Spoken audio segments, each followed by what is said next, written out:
Om Prakash is owner. कह रहा है Om Prakash is owner of a big house and employed in a school at Allahabad on a monthly salary of 24,000 per month.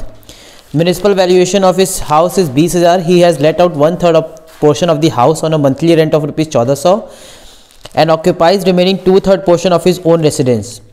He paid 1,200 municipal tax in respect of the whole house. He paid 1,200 on insurance of the house. The house is constructed on leased land. He paid rupees 600 as its rent. He had constructed the house with the borrowed money of rupees 2 lakh, which was borrowed after 1st April 1999 at the rate 8% per annum interest. Compute his total income. ये है ना जी, इसमें क्या फंस रहा है बताओ sir? इसमें यहाँ पे कैलकुलेशन किस चीज़ के कैलकुलेशन में? ऐसे क्वेश्चंस हम लोग कर चुके हैं वैसे।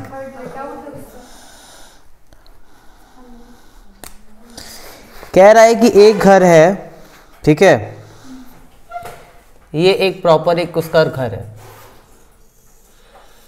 इसमें कह रहा है कि 1/3 जो है वो लेट आउट है और 2/3 जो है वो सेल्फ ऑक्यूपाइड है। ठीक, वो जो 1/3 पोर्शन लेट आउट है उसको उसने लेट आउट किया 1400 के मंथली रेंट पे। तो एक्चुअल रेंट कितना उसको मिलता है? 1400 पर मंथ, यही मिला है। फिर कह रहा है कि पूरे घर की जो म्यूनिसिपल वैल्यू है, पूरे घर की म्यूनिसिपल वैल्यू, तो वो म्यूनिसिपल वैल्यू पूरे घर की कितना दिया है? 20,000 ना। तो 20,000 पूरे घर की वैल्यू है। ठीक, बस इतना ही है। अब एक काम करते हैं, सबसे पहले हम लोग बताओ 20,000 अगर पूरे घर की है तो 1/3 निकालेंगे पहले। तो 20,000 का 1/3 जब निकालेंगे तो आएगा 6,667। ठीक, और इसको कंपेयर करेंगे एक्चुअल रेंट से। ठीक, यानी कि 1400 इंटू 12, तो 1400 इंटू 12 16,800। तो 16,800 या फिर 6,667 विच एवर इज हायर, वही हमारी जीएवी हो जाएगी। तो जीएवी कितनी आ गई? 16,800। अगर हम इसकी इनकम निकालने की कोशिश करें तो सबसे पहले यहाँ पे लिख देंगे जीएवी, यहाँ पे लेट आउट और यहाँ पे self occupied. GAV let out का वाले केस में कितना आ गया? 16,800 और यहाँ पे कुछ नहीं। ठीक, नील होगा, कुछ नहीं मतलब नील। ठीक, उसके बाद से माइनस करेंगे म्युनिसिपल टैक्स। म्युनिसिपल टैक्स कितना पे किया है? म्युनिसिपल टैक्स क्वेश्चन में दिया हुआ है 1200 पूरे घर का। तो अगर 1200 पूरे घर का है तो हम तो 1/3 लेंगे। तो 1/3 कितना आ जाएगा? 400। ठीक, यहां पे कुछ नहीं माइनस होगा, तो ये आ जाएगा मेरा 16,400। ठीक है, ये आ जाएगा मेरा एनएवी। इसमें से माइनस करेंगे स्टैंडर्ड डिडक्शन 30%। तो 16,400 का 30% 54920 और यहाँ पे कुछ नहीं आएगा, यानी कि यहाँ पे भी नील और यहाँ पे भी नील। फिर माइनस करेंगे interest on loan. Interest on loan पूरे घर का दिया हुआ है। पूरे घर का कितना है? कितने पे? 2 लाख पे है और 8% ना। तो 2 लाख का पहले 8% निकाल देंगे। इसमें प्री और पोस्ट से कोई मतलब है नहीं। 2 लाख का 8% कितना हो जाएगा? 16,000। तो 16,000 को भी हम किस में बांट देंगे? 1/3 और 2/3। ठीक, तो 16,000 का 1/3 आएगा 5333। 5333। ठीक, और इसको माइनस कर दे किसमें से? 16,000 में से आ जाएगा 10,667। 10,667। ठीक, इसकी इनकम आ जाएगी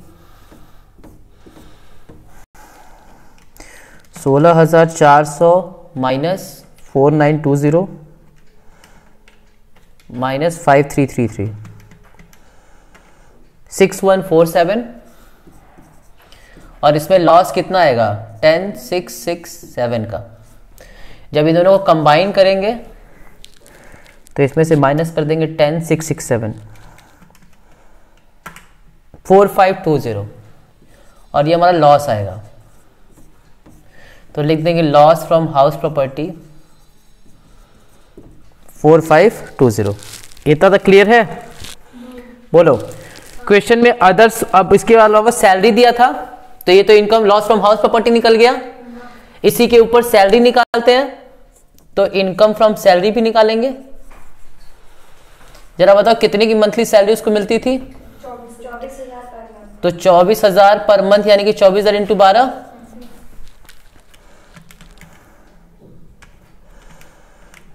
2,88,000। बोलो। और इसमें से हमें पता है कि स्टैंडर्ड डिडक्शन भी मिलता है। कितना मिलता है? 30%। कितना? 30%। इतना मार खाओगी सैलरी है ना ये 50,000। ठीक, यानी कि 50,000 माइनस कर देंगे तो कितना आ जाएगा 2,38,000। ठीक, अब हम इसकी जीटीआई निकाल देंगे, ग्रॉस टोटल इनकम। तो ग्रॉस टोटल इनकम कितनी आ जाएगी? अदर सोर्स का कुछ इनकम नहीं है तो 2,38,000 माइनस 4520 233,480 233,480 हो गया? कोई दिक्कत? क्या डाउट है पूछो। नहीं हो गया। इसको छापना है छाप लो, छापना है छापो, नहीं तो कोई बात नहीं, आगे क्वेश्चन करते हैं।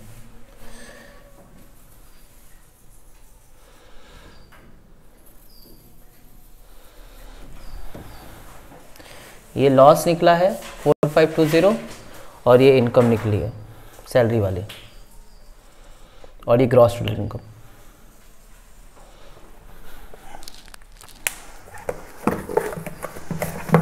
ये डाउट है तो पूछो।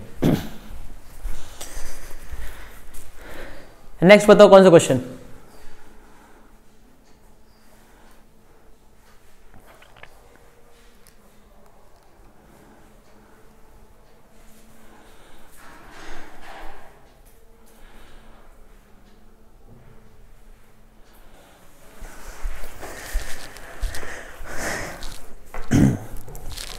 क्वेश्चन नंबर 38 कह रहा है Shri Dinesh Kumar is owner of 3 house.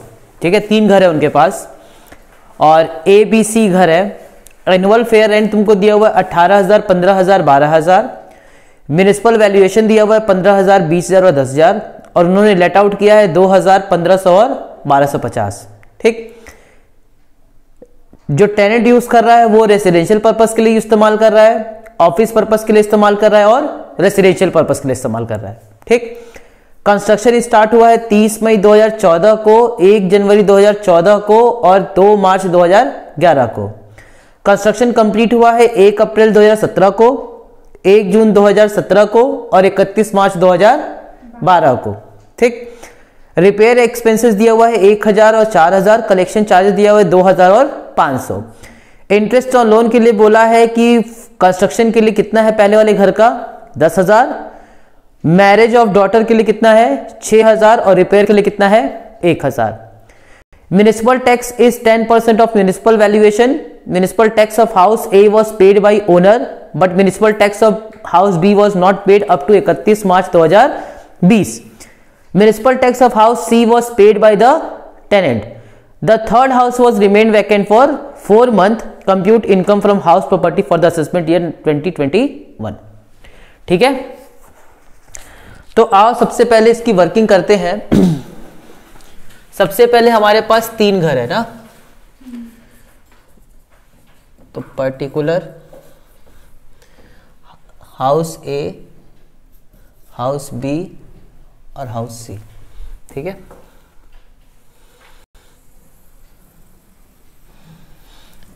कह रहा है पर्पस। सबसे पहले पर्पस लिख देते हैं।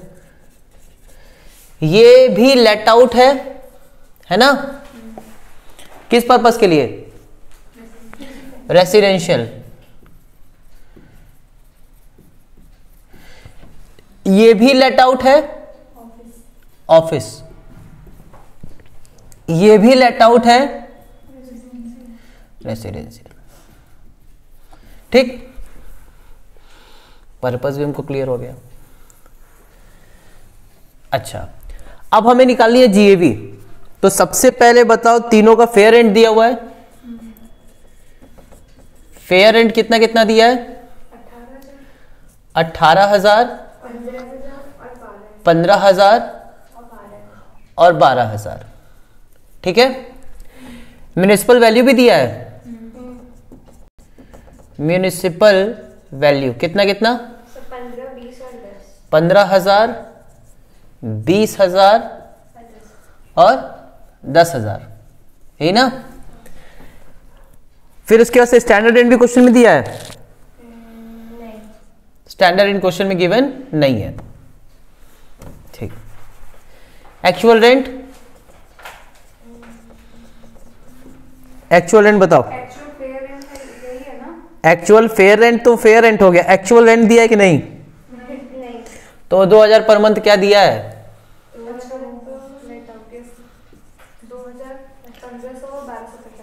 2,000 इंटू 12, 1500 इंटू 12, 15 दहा में 1,500, 15,000 इनका 18,000। और ये दिया हुआ है कितना? 1250 है। ठीक, वैसे तो इंटू 8 करेंगे। ठीक, पहले 12 भी करके देख लेते कि इसका रेट हाई हो रहा है कि नहीं।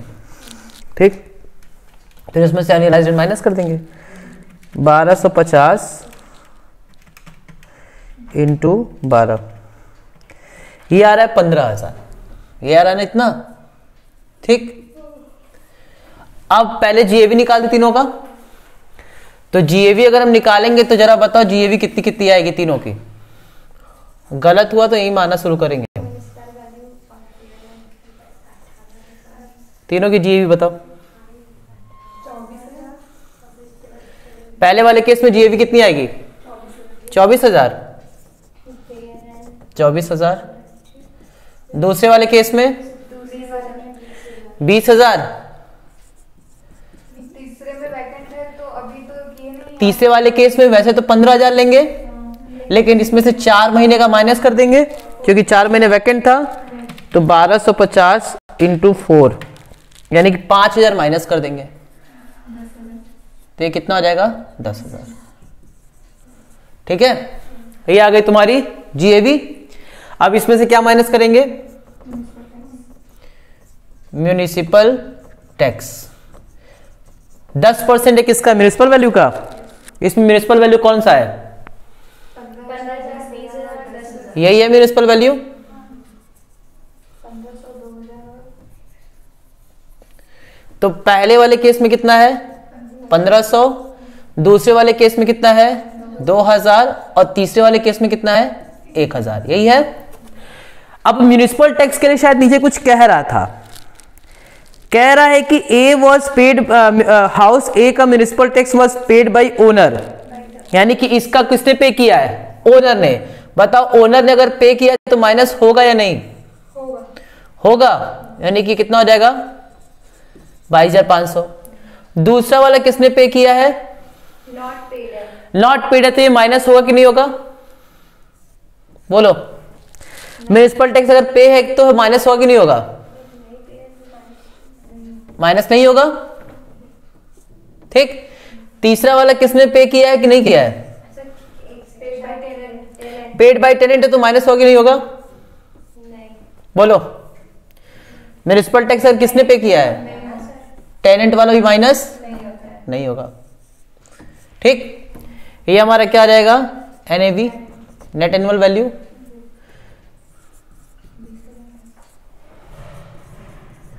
इसमें से क्या माइनस करते हैं?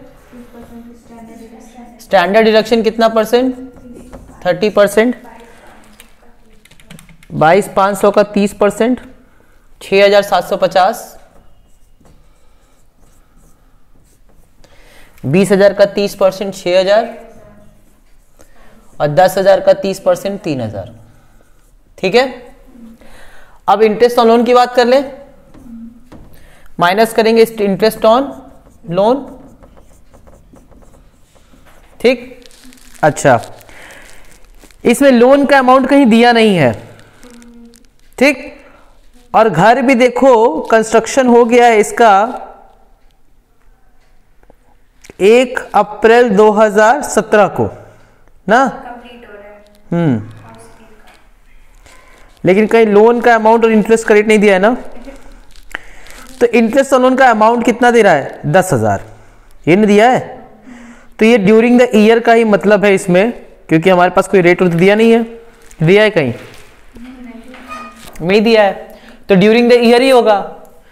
जरा बताओ पहला वाला लोन का इंटरेस्ट किसका दिया है?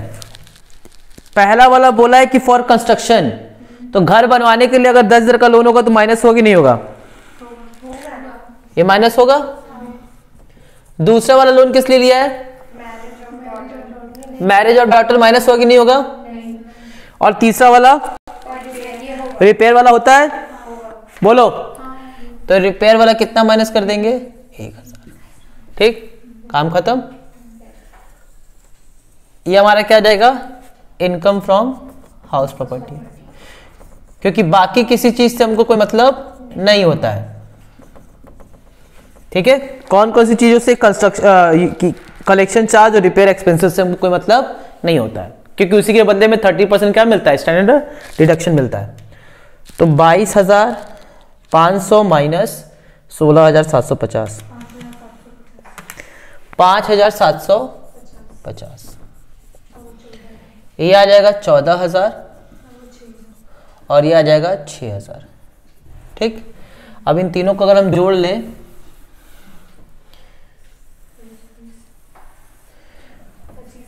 तो 14 6 20, 20 5 25, 25,700, ये आ जाएगा तुम्हारा इनकम फ्रॉम हाउस प्रॉपर्टी, ठीक है।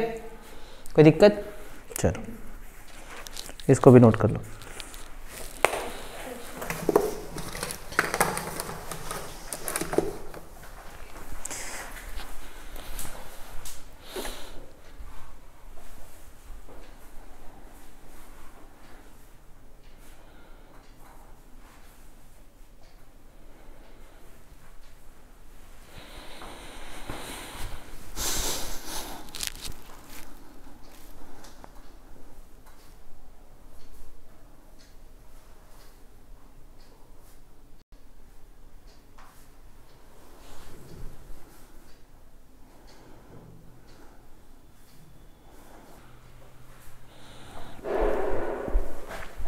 चलो देखो क्वेश्चन।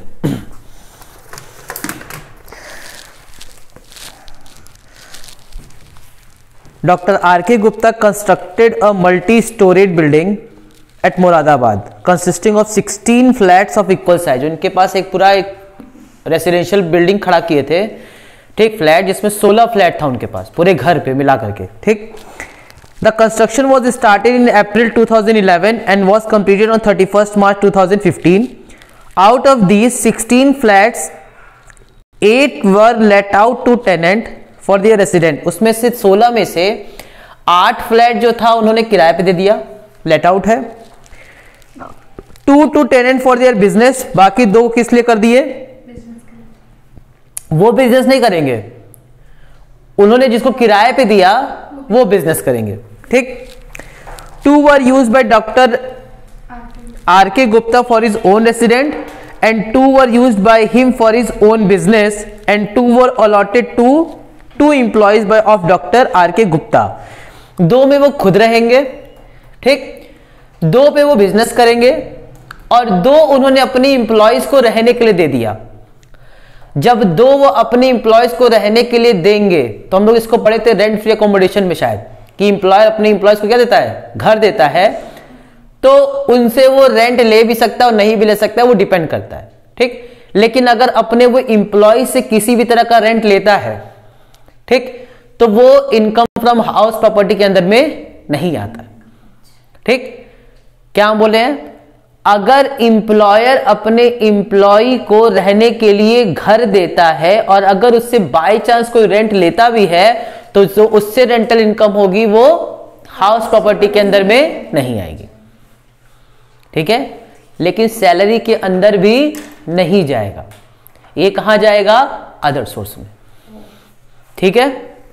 चलिए तो इतनी कहानी हो गई। उसके बाद से कह रहा है कि फॉर द रेसिडेंट, ठीक है, and the occupation of these two flats by the two employees facilitating the carrying out on his business, अपने बिजनेस को चलाने के लिए वो करता है ऐसा, ठीक।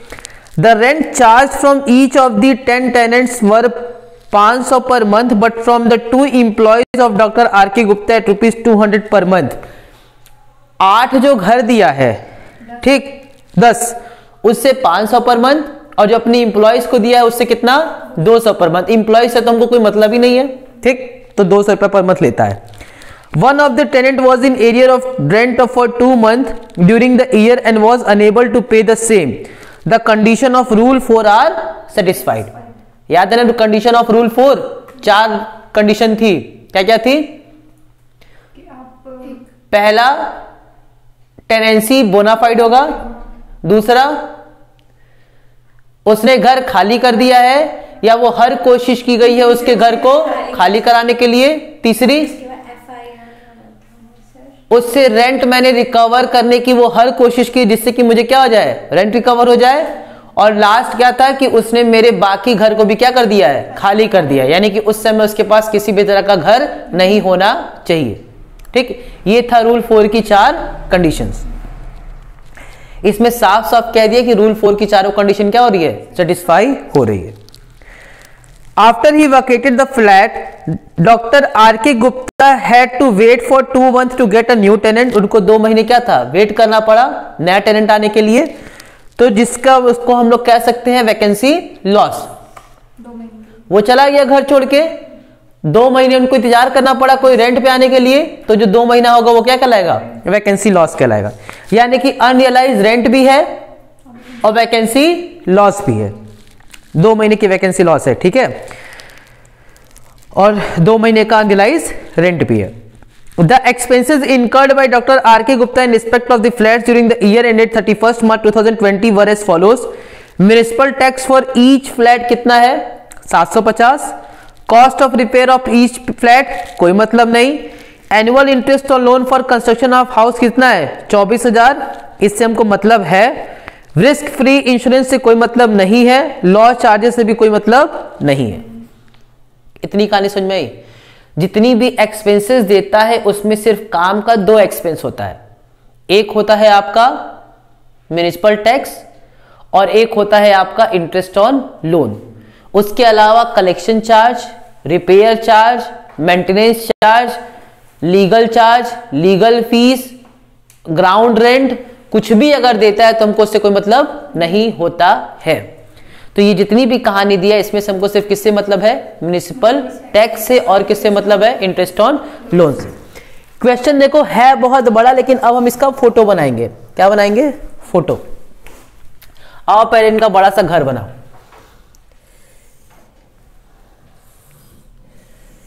ये उनका बड़ा सा घर हो गया, ठीक। कितना फ्लैट था इसमें, 16 ना, यानी कि 1 2 3 4 5 6 7 8, ठीक। 1 2 3 4 5 6 7 8, अच्छा एक ज्यादा हो गया। 1 2 3 4 5 6 7 8, 8 दूनी 16, 16 घर था इनका, ठीक। इसको लिख देते हैं आर के निवास,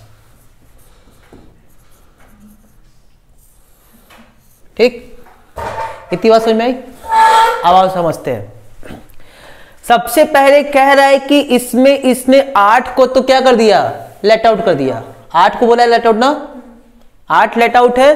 तो एक काम करते हैं, ये पूरा का पूरा क्या हो गया, लेट आउट हो गया, ठीक है। 8 लेट आउट हो गया। 2 में वो खुद क्या करते हैं, पहले रहने वाला देख लेते हैं, ठीक। तो ये क्या हो जाएगा, सेल्फ ऑक्यूपाइड। फिर इस दोनों पे वो बिजनेस करते हैं,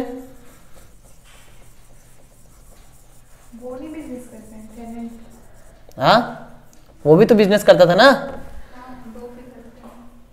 बोलो। 2 पे बिजनेस हो गया, और 2 शायद अपने एम्प्लॉय को दिया है। इसको भी कुछ कर देते हैं, इसको कैसे किया जाए, इसको भी कर देते हैं हम लोग। ठीक है, ये हो गया। और 2 लेट आउट किए हैं अपने किसी को, और वो उस पर क्या करते हैं, बिजनेस करते हैं, यानी कि एक तरह से वो भी लेट आउट है। तो ये जो पोर्शन है ये भी क्या हो जाएगा, लेट आउट ही होगा। तो लेट आउट वाला हम लोग ऐसे ही कर देते हैं। अब गिनना शुरू करो, 8 ये और 2 ये लेट आउट है।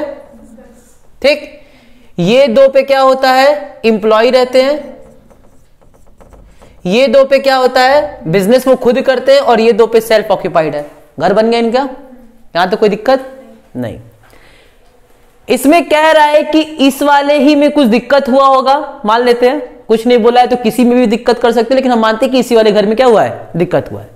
ये जो सबसे नीचे वाला घर था, इसमें कुछ दिक्कत थी, जिसके वजह से एक किराएदार जो था वो 2 महीने का रेंट नहीं दिया, यही हुआ ना। तो इसको हम लोग क्या बोलेंगे, अनरियलाइज रेंट। ठीक, यही ना। यहां तक अगर कोई दिक्कत है तो बोलो।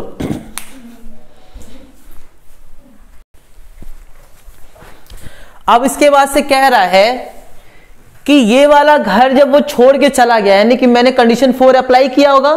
कंडीशन 4 में एक कंडीशन क्या थी कि उसने घर खाली कर दिया है।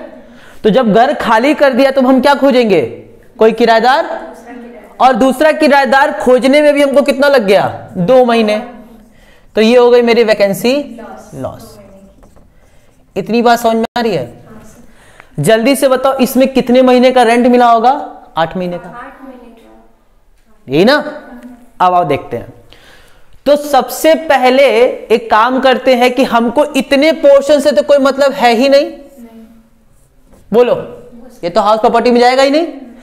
ये हमारा सेल्फ ऑक्यूपाइड वाला हाउस प्रॉपर्टी है, और ये लेट आउट वाला क्या है, हाउस प्रॉपर्टी है।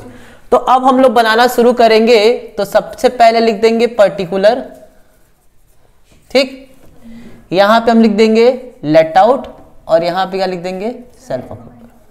यही तो करते आए अब तक। ठीक, इसमें एक काम अच्छा हो गया कि ना तो म्युनिसिपल वैल्यू है,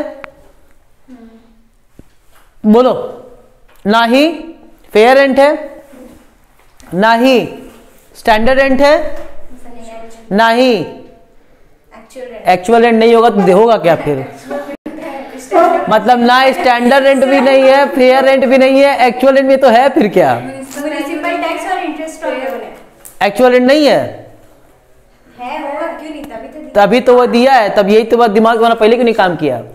ठीक, उस क्वेश्चन में सिर्फ हमको एक्चुअल रेंट दिया है, इसके अलावा और कुछ भी। कितना एक्चुअल रेंट दिया है, 500 पर मंथ, यानी कि ये सारा का सारा घर कितने पे दिया गया है, 500 पर मंथ। ठीक, तो जरा मुझे ये बताओ, अगर मैं एक्चुअल रेंट लिखता हूं तो क्या मैं यहां पे 500 इंटू 12 कर सकता हूं, एक साल का।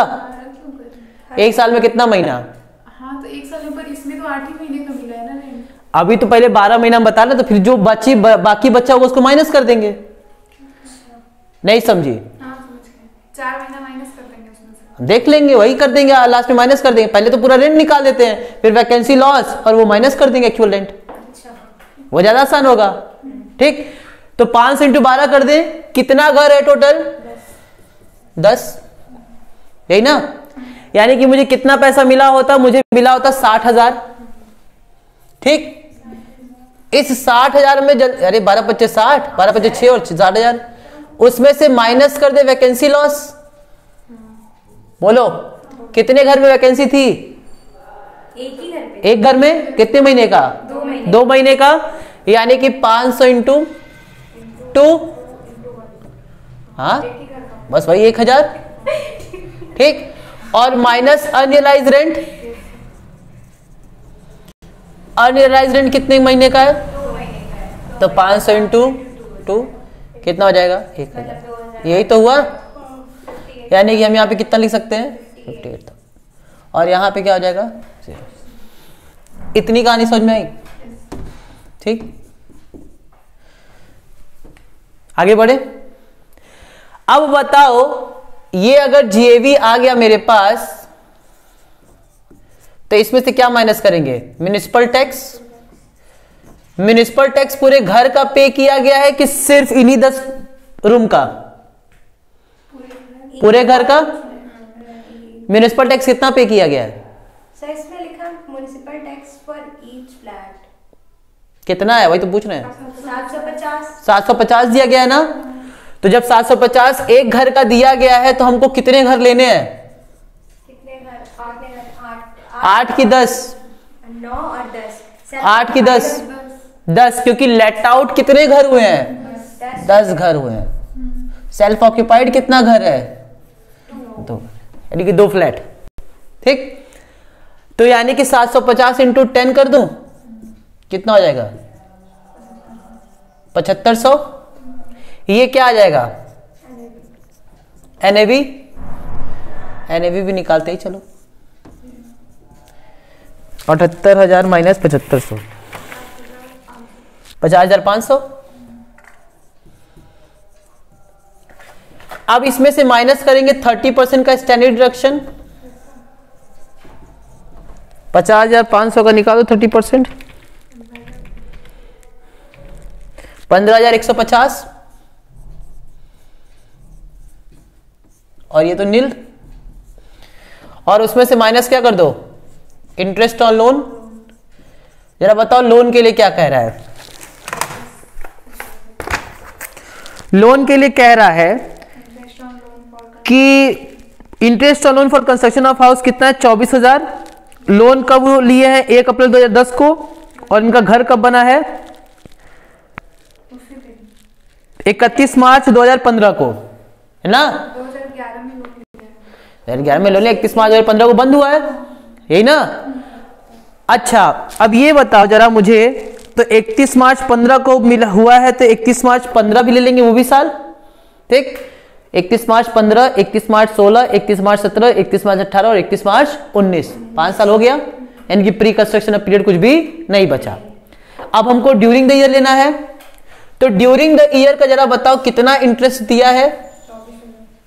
24,000। जरा बताओ 24,000 पूरे घर का होगा कि सिर्फ इन्हीं 10 का होगा? 24,000 पूरे घर का होगा।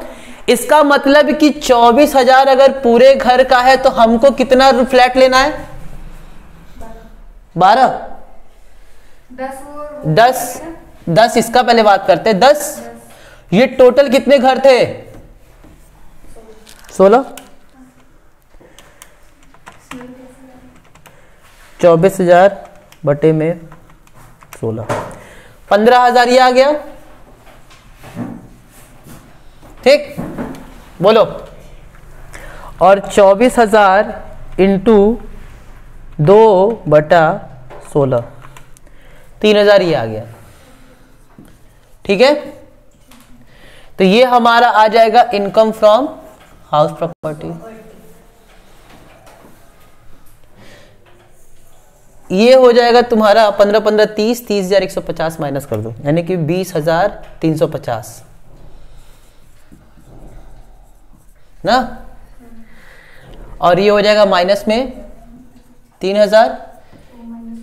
इन दोनों को एक साथ जोड़ दें तो हो जाएगा 17,000, 17 नहीं 16,650। हाँ 17,350। ये आ गया इनकम। खत्म। क्वेश्चन से छोटा तो आंसर है। सर ये ड्रॉ करने के बाद ये इजी हो गया ना। तो वही तो कह रहे हैं, ये तब लोग तुम लोग करोगे जब तुम लोग प्रैक्टिस करोगे अच्छे से। ठीक, और हम हर क्वेश्चन में तुम लोग को याद होगा, हर क्वेश्चन में ये बनाते ही बनाते हैं। हाँ। कोई भी क्वेश्चन हो, जीरो से अगर स्टार्ट, फर्स्ट क्वेश्चन भी अगर हम कराएं तो भी हमने घर ड्रॉ किया, और जो लास्ट क्वेश्चन हम लोग करने जा रहे हैं वो भी घर ड्रॉ करेंगे। चाहे वो इंटरेस्ट और लोन की बात हो, इंटरेस्ट और लोन ऐसे भी निकल जाएगा, लेकिन उसके लिए हम क्या बोलते हैं? हाँ बिल्कुल बनाओगे, बिल्कुल बनाओगे। ठीक, इसको लिख लो अच्छे से। ये सबसे समझ लो थोड़ा टेक्निकल क्वेश्चन था, इसके अलावा बाकी क्वेश्चंस में कोई दम नहीं है। अब प्रैक्टिस नहीं करोगे तो ऑब्वियस सी बात है कि डर लगेगा ही। चैप्टर मेरे हिसाब से खत्म हो गया, अब तुम लोग के ऊपर है कि जब चैप्टर खत्म करो। ठीक है।